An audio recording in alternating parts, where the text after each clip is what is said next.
Welcome, this is Paul. Made this video to show a payment channel in Ethereum and an implementation using Java and Web3j. So state channel is pretty simple. It's only a couple actions. In this example or this implementation where you have a file transfer, this file is usually something that can be consumed in a serial manner like a movie or an ebook or something like that, as opposed to something like a Linux ISO that needs to be the full file. So we've got a public directory here where someone would discover files, and that public directory would have a bunch of metadata associated to each listing. That metadata would include the price, the size of the file, maybe a hash of the file or something like that. A client would pick a listing, and then it would initialize a smart contract. And that smart contract would hold the value that the file is listed for. It would get locked up in there for a certain amount of time according to an expiration block or an expiration timestamp or something like that. The EVM would send back a contract address. The client would then send that contract address directly to the server, as well as some sort of description of what they're downloading, like a hash or something like that. The server would then verify the contract details, make sure that the correct amount of ether is in there, make sure they have that specific file, make sure the expiration time for this contract to work is far enough in the future that they feel confident in it. And then they would start this transfer. And this data is only being transferred between the client and the server. It's all happening off chain. And what's being sent is the data that's requested. So this data chunk could be 1% of the total file. So if it's a movie, it's the first 1% of the movie. And in response, the client is going to sign a piece of data. That piece of data, when sent to the smart contract, will send a certain percent of the smart contract value back to the server and the rest back to the client. So if we're talking about 1% here, we got a data chunk, and then we're going to sign 1% that when redeemed will send 1% to the server and 99 to the client. And what the client needs to do is verify that the data that they're being sent is the data that they expect. So for something like a video or movie, you can open that file up and see that the metadata is correct. Maybe it's the title sequence for the movie, or if it's an ebook, it's the title page or something like that. Make sure it's the data that you're expecting in whatever file it is. And then you keep signing these, and the server keeps sending them back. So the client sending and server sending data, client signing transactions. At any point, the server can take one of these signed pieces of data, send it to the EVM. The EVM, using the smart contract, will verify that the data was sent from the client, and then we'll send all the value that it's signed for to the server. If you send a signed transaction for 50%, the server can do that at any point once they have it, but they won't. They will continue sending data because they want to keep getting those IOUs, those vouchers. So this is sort of, it can be described as like a voucher, an IOU, or gift certificate or something like that.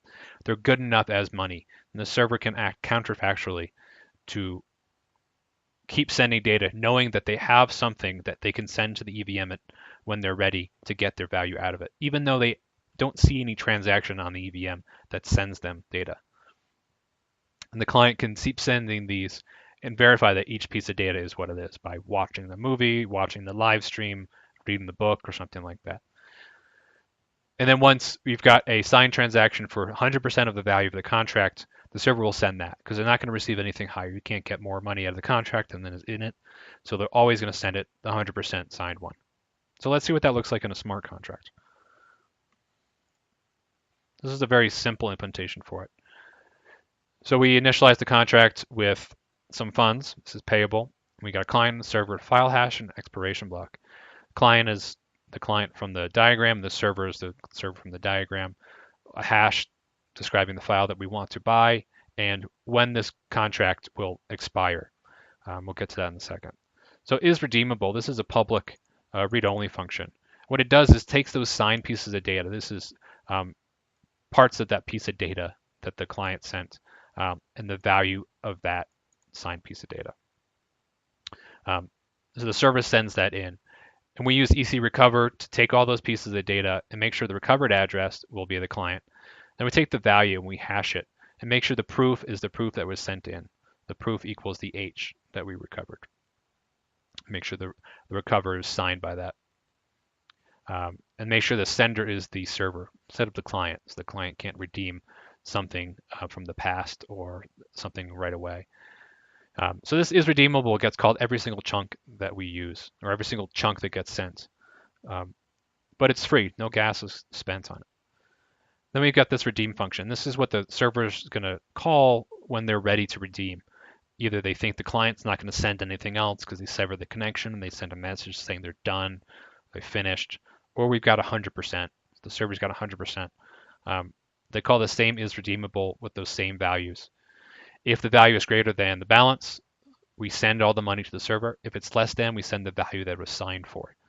And then we self-destruct and send the remainder back to the client. And we got this clawback.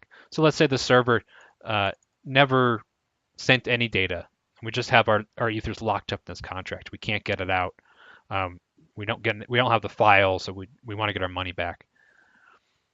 What we have here is a clawback function. So if the block number is past the expiration block, we can call this function, and we are the sender, or we are the client.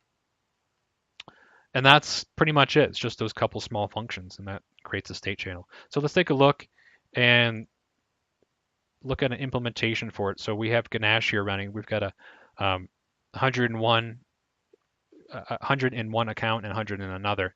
And the file is going to be for 1 ETH. And we don't have any transactions, so nothing's been happening on this chain yet. So what we can do is we'll fire up the server. And right now we're serving the Last Jedi trailer. So it's about 178 megabytes. And we're going to send that all along. We've got the client here. And so we're starting up the client, and we're telling the client how big the file is, what we're expecting the file to be, so we know how much to sign it for. So server on the left, client on the right, and so we start. So we've initialized the contract, we got the contract, we're testing it, and we're sending the file now. We can see the ether go down. We'll pause it to see it. So we've got 23 megabytes of the 165, and we've sent, about 95 about 15% of the ether.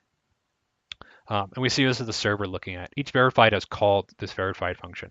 It's not a transaction. There's no gas cost for it because we're just calling a constant read-only function. So we can continue here, but what the client's going to look at is look at this file that we've got. So if we look at the file that we're downloading, we can see that it is the beginning of the file that we expect. So this is the Star Wars trailer. So we've got, it's what we're looking at. If it wasn't, we could stop the transfer right here, send no more ether. If we wanted to dial down the granularity, we could get the first megabyte instead of the first 23 and make sure it is the first megabyte that we're expecting. It's a MP4 file, or we can open it. It's the movie that we expect, not another one. So let's resume it here, and we're going along, and we can see if we pause it about halfway through, if we try and watch the whole movie, we've got about half of it through.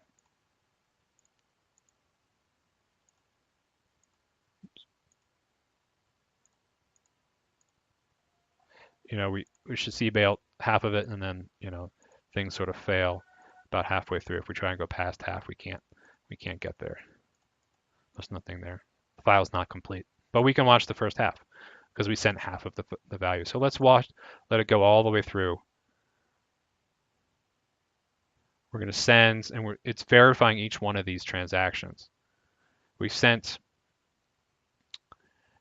and now we're saving the file. We received the whole file, and we're going to send for all of the file now. So we've redeemed the full value now. We sent that to the EVM, and the client should be happy because we've got the full file. Go all the way through. We can see that it's exactly what we expect. So we got the whole file. Great. And the server got all of the money. Perfect. So let's see what actually happened on the blockchain. These transactions, there was only 2. We created a contract, and then we settled it. So each chunk did not generate a transaction. That's sort of the important thing here is each redeemable, each IOU, we sent hundreds of them, but we only redeemed one of them. both parties can act in confidence here.